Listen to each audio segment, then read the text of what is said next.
o Carlos de Almeida Castro, e, na sequência, o doutor Vicente Martins Prata Braga, para fazer uso da palavra. Vossa Excelência, então, tem 7,5 minutos para se fazer ouvir.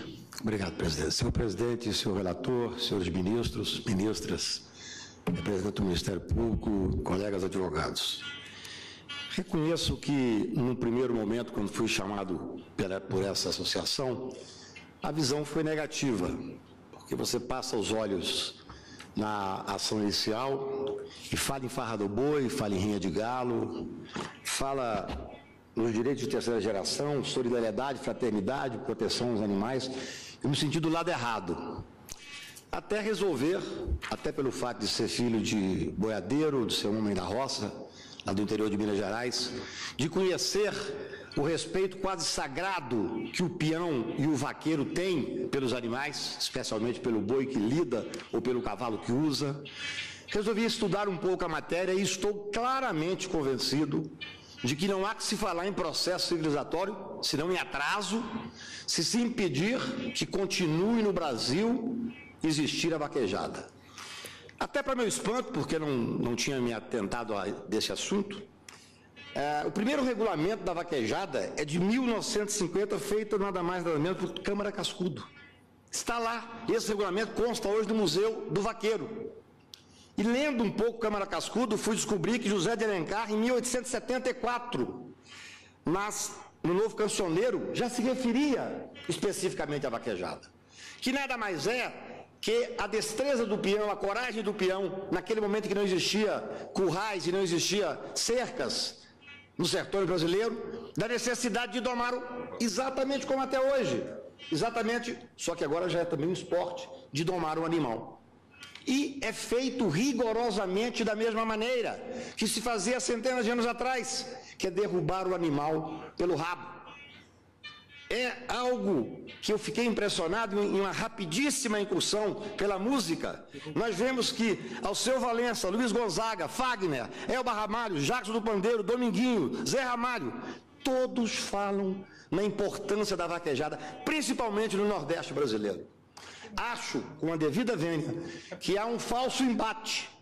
Esta lei, que hoje se pretende seja tornada inconstitucional, ela visa, senhores ministros, regulamentar, ela visa impedir que haja abuso, ela visa a proteção dos animais. É só ler a lei, e é interessante porque o senhor Procurador da República faz menção, sem dizer exatamente onde, apenas de uma associação de proteção dos animais, que foi ver uma vaquejada, mas não diz onde é, quem é, quando foi. Provavelmente uma vaquejada clandestina, que é o que a lei quer evitar. A lei quer regulamentar. Os artigos da lei são muito interessantes, que sempre que se fala na necessidade de ter a segurança do peão, fala também da necessidade de ter a segurança do gado. Não só do cavalo, como também do boi que está em caso. E é toda a lei, inclusive o vaqueiro, que por motivo injustificado se exceder no trato com o animal, ferindo-o ou maltratando de forma intencional, deverá ser excluído da prova. Ora essa, nós estamos aqui frente a uma lei que, com a devida vênia, o Ministério Público, e alguns têm feito, inclusive de Pernambuco recentemente, deveria estar tendente a manter a lei e fiscalizar. Os dados são impressionantes, é claro que isso não é o que está em jogo. O que está em jogo é se é constitucional ou não é constitucional, seguramente essa conquista que se fez de fazer, primeiro, de uma forma de manutenção daquele cidadão comum, do peão.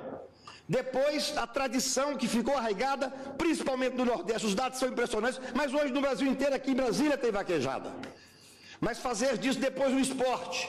E rigorosamente o que fez o governo do Ceará, a Câmara do Ceará, foi editar uma lei que visa proteger, regulamentar, não deixar ter os excessos. É o contrário. Eu permito dizer aqui a Sua Excelência, o Procurador-Geral da República, o assunto realmente não é um assunto fácil, mas se tirarmos simplesmente da legislação essa lei, do mundo jurídico essa lei, as vaquejadas vão continuar, e aí sim continuarão sem nenhum tipo de controle. A lei é pequena, fácil de ler, ela obriga os organizadores a adotar medidas de proteção à saúde e integridade física do público, dos vaqueiros e dos animais.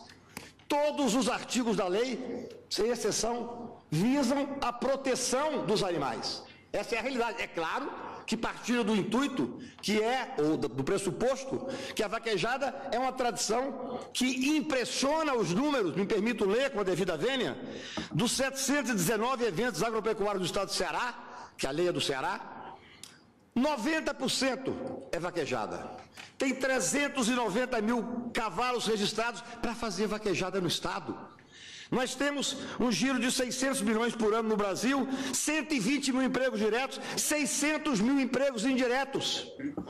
Nós não estamos falando aqui só de teoria constitucional, de pretenso avanço civilizatório. Nós estamos falando da realidade de um país. O Brasil é multifacetado e nisso é que ele é belo. Nós estamos falando, esses números incluem 4 mil vaquejadas por ano. Essa é a realidade que essa lei pretende, no meu ponto de vista, pretende regular, pretende fazer com que seja preservados os direitos do peão, do vaqueiro, e aí envolve veterinários, milhares e milhares de funcionários, mais diversas pessoas. E é uma coisa interessante, senhores ministros, hoje, o esporte com o maior público, perdendo só para o futebol, evidentemente, no Brasil, é a vaquejada. Olha que coisa fantástica.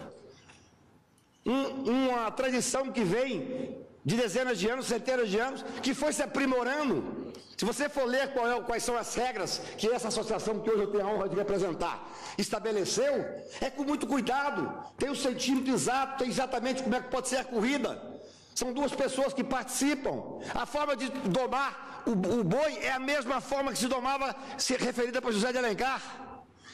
Então eu, com muita honra, e no princípio com muita dificuldade, mas até vendo que bom que valeu mais em mim o peão de boiadeiro que meu pai foi e a experiência que tive no interior, lá em Patos de Minas, do que o estudo que se faz teórico só do direito constitucional, eu venho aqui representando esses milhares de vaqueiros no Brasil inteiro e com a consciência tranquila de que o que se pretende é preservar a integridade do boi, preservar a integridade do cavalo. Essa é a realidade. É um tema interessante que eu tenho a honra de representar aqui milhares e milhares de vaqueiros pelo país pedindo que se torne essa lei constitucional, mantenha a constitucionalidade para que se possa preservar, melhorar e que tenhamos o Ministério Público do nosso lado, regulamentando, administrando e fiscalizando. Obrigado, Excelência. Agradeço ao doutor Antônio Carlos de Almeida Castro.